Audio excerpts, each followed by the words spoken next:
ఎలా అండి? పాలకూర, మామిడికాయ పప్పు. దీనికోసం ముందుగా నేను ఒక 2 పచ్చి మామిడికాయలు తీసి పక్కన పెట్టుకున్నానండి. స్టవ్ మీద పాన్ పెట్టి కొంచెం 2 చెంచాలు పల్లి నూనె ఏసి అందులో కొంచెం తాలింపు గింజలు కూడా వేశానండి. చిన్న ఆవాలు, జీలకర్ర, మినపప్పు, పచ్చెనగపప్పు కలిపితే తాలింపు గింజలవుతాయి. దాంట్లో కొద్దిగా కరివేపాకు ఆకులు కూడా వేశాను. ఇప్పుడు ఈ 2 పచ్చి మామిడికాయలు నేను చక్కగా పొట్టు తీసుకొని చిన్న చిన్న ముక్కలుగా కట్ చేశానండి. దాంతోపాటు ఒక 2-3 వరకు పచ్చిమిర్చి కూడా సన్నగా తరిగి పక్కన పెట్టుకున్నాను.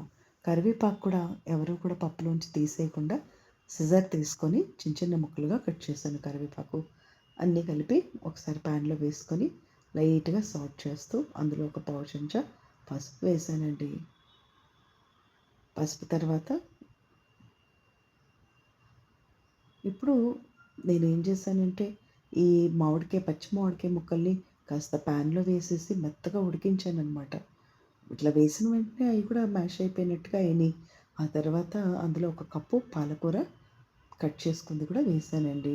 బాగా నీట్గా వాష్ చేసుకొని ఉప్పు నీళ్ళలో ఒకసారి సన్నగా తరిగినటువంటి పాలకూర కూడా ఒక కప్పుడు దీంట్లో వేసి అందులో ఒక పావు చెంచా పసుపు, ఉప్పు, కొద్దిగా అంటే కొద్దిగా కారం కూడా వేసుకొని ఈ లోపల అది సిమ్లో పెట్టుకొని కొద్దిగా ఇంగువతో చేసుకోవాలండి. ఎప్పుడు కూడా తాలింపు అనేది ఇంగువతో చేసుకోవాలన్నమాట. ఎసపీటెడ్ అంటాం. ఈ లోపల ఈరోజు పొద్దున్న నేను ఒక షార్ట్ పెట్టాను, గమనించారా? కందిపప్పు మనకి బాగా రుచిగా రావాలి అంటే కాస్త దాన్ని లైట్గా వితౌట్ ఆయిల్ మనం గోల్డెన్ బ్రౌన్లో వేపుకొని పక్కన పెట్టుకోవాలి. ఆ తర్వాత అది ఉడికించిన పప్పుని బాగా పల్చగాను మంచిగా ఇట్లా ఉడికించిన తర్వాత మిక్సీ పట్టుకోవాలి. కొంచెం వాటర్ వేసి బాగా మెత్తగా, పల్చగా కాదండి, బాగా మెత్తగా మిక్సీ పట్టుకోవాలి పప్పుని. ఆ పప్పుని నేను దీంట్లో ట్రాన్స్ఫర్ చేశాను. స్టెప్ 3 అనమాట అది. ఫస్ట్ స్టెప్ ఏమో పచ్చి మామిడికాయలు మనం పొట్టు తీసి పులుపు చూసుకొని చిన్న చిన్న ముక్కలుగా కట్ చేసి 2 పచ్చిమిర్చి పక్కన పెట్టుకోవడం. రెండో స్టెప్లో ఏంటంటే ఉడికించిన కందిపప్పు బాగా చల్లారిన తర్వాత వేయించుకొని ఉడికించుకున్న కందిపప్పు చల్లారిన తర్వాత మిక్సీ పట్టుకొని దాన్ని పక్కన పెట్టుకోవడం.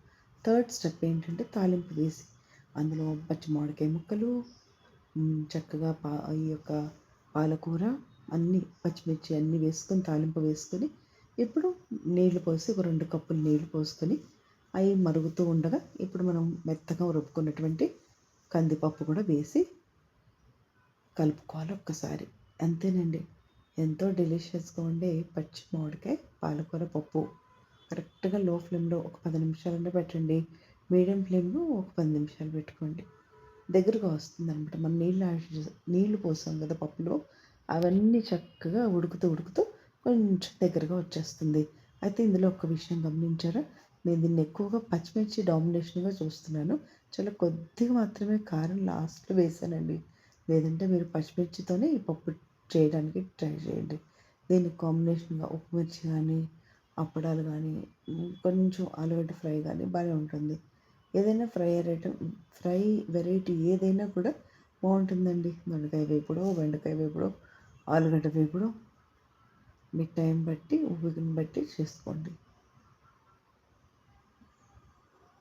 అంతే అండి. వేడి వేడి అన్నంలో చక్కగా నేనైతే ఆవు నెయ్యి వేసుకొని అబ్బబ్బా డెలీషియస్గా ఈ మామిడికాయ పప్పు వేసుకొని తింటుంటే ఎంత బాగుంటుందంటే చాలా చాలా హ్యాపీగా అనిపిస్తుంది కదా!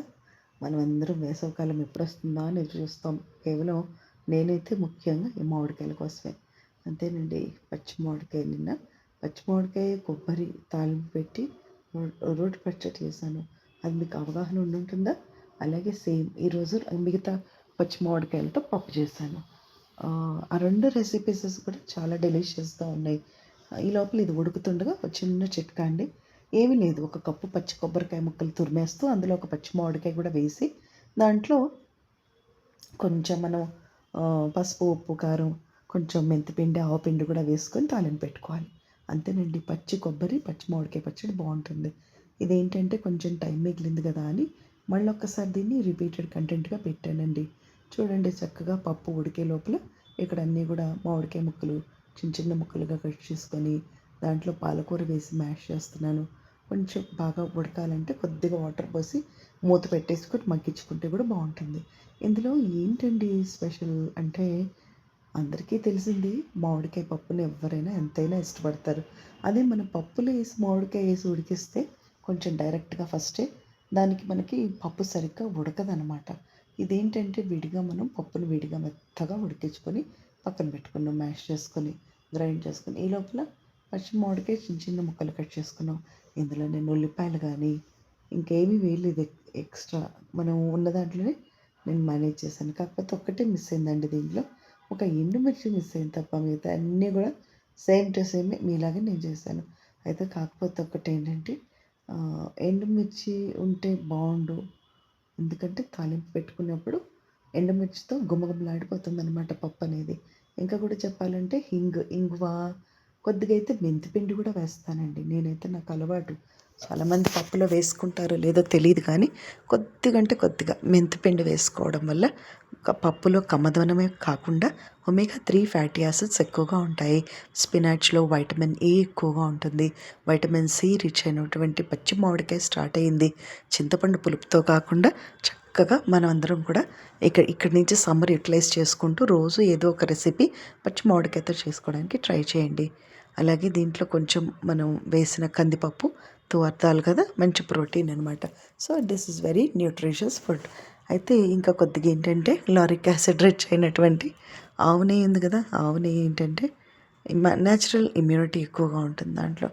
అంతేనండి, ఈరోజు ఎంతో టేస్టీ డెలిషియస్ పచ్చి మామిడికాయ పప్పు రెడీ అయిపోయింది. అయితే ఇందులో స్పెషల్ ఏంటి మేడం మీరు అని నన్ను అడగకండి. ఆ రెసిపీ నేను కాదు కనుక్కుంది. హలో అండి. అయితే ఇక్కడ చెప్పాల్సింది నేనేమనుకుంటున్నానంటే ఇది చక్కటి న్యూట్రిషియస్ ఫుడ్, డెలీషియస్ ఫుడ్. మనకి తాలింపులో కొంచెం ఆయిల్ వేసుకుంటే సరిపోతుంది. ఒకళ్ళు ఎవరైతే జీరో ఆయిల్ రెసిపీస్ ఇష్టపడతారో తాలింపు కొంచెం అంటే కొంచెం నెయ్యితో పెట్టేసుకున్నా మీకు బాగుంటుంది. అంతేనండి. ఇక్కడ టేస్ట్ ఎలివేటర్స్ గురించి మాట్లాడుకుంటే ఫస్ట్ మనం నాణ్యత గల కందిపప్పు పాయింట్ 1, పాయింట్ 2 పచ్చి మామిడికాయల్లో పుల్లదనం, మంచిగా పుల్లగా ఉన్న మామిడికాయ అయితేనే బాగుంటుంది. పాయింట్ 3 మనం ఈరోజు పచ్చిమిర్చి ఎక్కువగా వేసాం, కారం కొంచెమే వేసాం. పచ్చిమిర్చితో చేసిన పప్పు చాలా డెలిషియస్గా ఉంటుంది.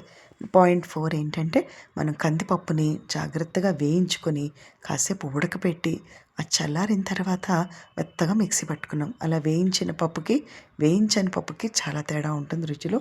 ఒక్కసారి గమనించుకోండి. పాయింట్ 4 ఇందులో ఉల్లిపాయ కానీ, వెల్లుల్లిపాయ కానీ, అల్లం కానీ ఏమీ వేయలేదు. సో ఎవరైతే ఆ 3 వద్దనుకుంటారో వాళ్ళకి ఇది చాలా డెలిషియస్ ఫుడ్ అవుతుంది. 4వ పాయింట్ ఏంటంటే చక్కటి తాలింపు పెట్టడం. 5వ పాయింట్ ఏంటంటే కాస్త వడియాలు, అప్పడాలతో పప్పుని సర్వ్ చేస్తే వదలకుండా మొత్తం తినేస్తారు. అయితే ఈ సమ్మర్ అంతా మనం ఎదురు చూసేది ఈ చక్కటి మామిడికాయ కోసమే కదా. అలా ఈరోజు పాలకూర, మామిడికాయ పప్పండి. కొంచెం వాటర్ పోసాను కదా, అది దగ్గరగా వస్తుంది కాసేపు అయిన తర్వాత. ఇంకా కొన్ని మామిడికాయ ముక్కలు నా దగ్గర ఉంటే వేసాను చూడండి వెళ్ళి.